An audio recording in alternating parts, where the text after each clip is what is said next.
Have you ever taken yesterday's leftovers out of the refrigerator, popped them into the microwave, and thought, it's completely safe? People do this every day. What if I told you that one common kitchen habit practiced by millions of families around the world may be creating harmful compounds that researchers have spent years studying? Not because the food itself is bad, but because of the way it's prepared and reheated. The truth is, cancer doesn't usually develop because of one meal or one mistake. Instead, many health experts believe it's the result of years of repeated exposure to harmful substances, combined with genetics, lifestyle, and environmental factors. That's why the small choices you make every single day matter more than you might realize. Today's video isn't meant to scare you. It's meant to help you become more informed. Because once you know what to look for, making healthier choices becomes much easier.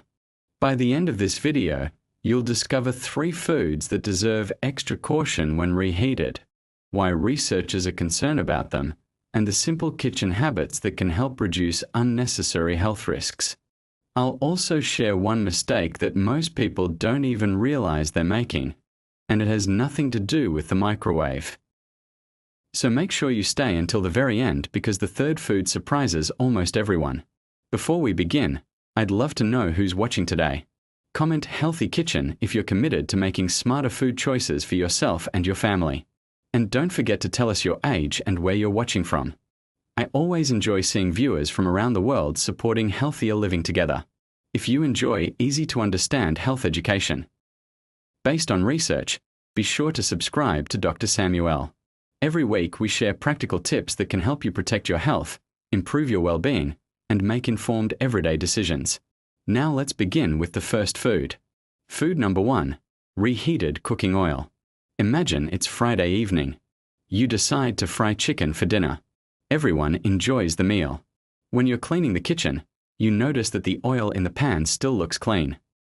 Instead of throwing it away, you strain it carefully and save it for tomorrow.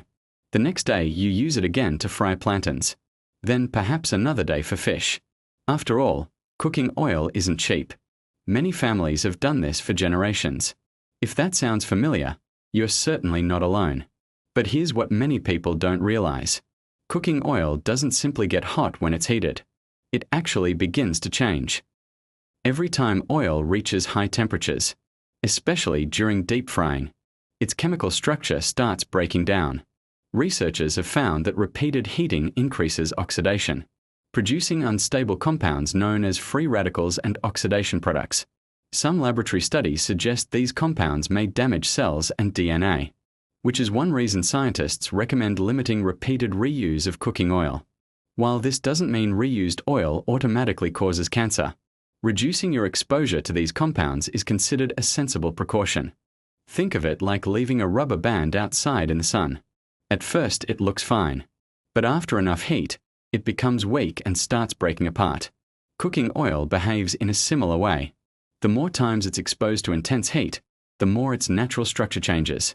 Many people believe that if the oil still looks clear, smells normal, or hasn't turned dark, then it's perfectly safe. Unfortunately, appearance isn't always a reliable guide. Some chemical changes happen long before you can see them with your eyes. Researchers have also found that oils rich in polyunsaturated fats tend to break down faster under repeated high heat than more stable oils. That's one reason many health experts recommend avoiding the repeated reheating of frying oil whenever possible. Now, this doesn't mean you need to panic if you've reused cooking oil before. Most people have. The goal isn't fear. The goal is awareness. The good news is that there are simple ways to reduce unnecessary risks. Whenever possible, fry only the amount of food you actually need. Avoid heating the same batch of oil over and over again. If you do reuse oil, filter it, store it properly, and avoid repeated cycles of high-temperature frying.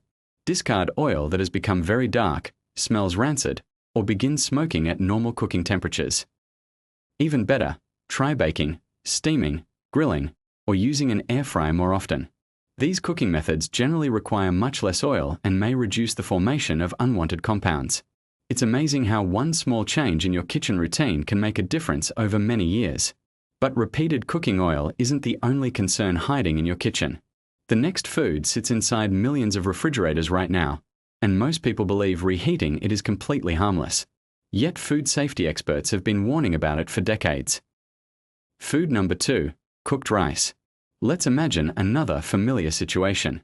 You make a large pot of rice for dinner. After everyone finishes eating, there's still quite a bit left. You leave the pot on the kitchen counter while everyone relaxes. Hours later, you finally remember to put it into the refrigerator.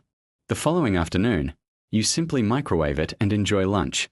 It sounds perfectly normal. In fact, countless families do exactly this every week. But here's the important part. The biggest concern isn't actually the reheating itself. It's what happened before the rice was reheated. Raw rice can naturally contain bacterial spores that survive the cooking process. One common bacterium associated with rice is Bacillus cereus. If cooked rice is left at room temperature for too long, those spores can grow into bacteria and produce toxins. Here's the problem. Heating the rice again may kill many of the bacteria, but it may not destroy toxins that have already formed. This is why food safety experts emphasize proper storage just as much as proper cooking. Many people think, if I microwave it until it's steaming hot, everything will be fine. Unfortunately, that's not always true. The microwave is useful for reheating food, but it can't always undo what happened while the food was sitting out. The encouraging news is that preventing this problem is actually very simple. As soon as the rice is cooled slightly, refrigerate it within about 2 hours of cooking, or sooner if your environment is especially warm. Store it in shallow containers so it cools more quickly.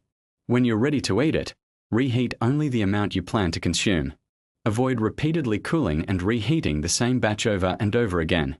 If the rice has been sitting out for several hours or you're unsure how it was stored, it's often safer to throw it away. Yes, wasting food is frustrating, but risking your health is far more costly. You might be wondering, if rice isn't directly linked to cancer, why is it included in today's discussion? That's a great question, because protecting your long-term health isn't only about avoiding one disease. It's about reducing unnecessary risks wherever you can. Food safety, healthy cooking habits, and minimizing exposure to potentially harmful substances all work together to support your overall well-being. And now we are about to discuss the food that surprises almost everyone. It's one of the healthiest vegetables you can eat. Doctors recommend it. Nutritionists praise it.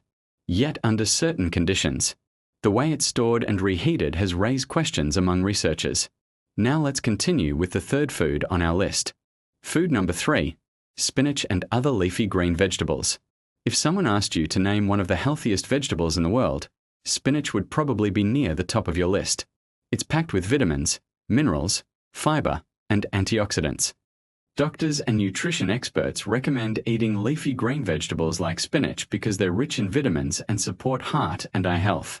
So why mention spinach in a video about reheating food? The concern isn't spinach itself, it's how it's stored and reheated. Spinach naturally contains nitrates, which are harmless. However, under certain conditions, nitrates can be converted into nitrites, which may contribute to the formation of compounds called nitrosamines. Some nitrosamines have caused cancer in laboratory studies. It's important to keep this in perspective. Spinach is still a highly nutritious food, and its health benefits far outweigh these concerns. The real issue is repeatedly reheating cooked spinach after improper storage.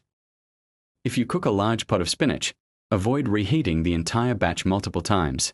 Instead, refrigerate leftovers promptly and reheat only the portion you plan to eat. Better yet, prepare smaller portions that can be eaten within a day or two. Today's lesson is simple. Your long-term health is shaped by the everyday habits you repeat. Use fresh cooking oil instead of reheating it repeatedly. No single food causes cancer, and no single food can prevent it.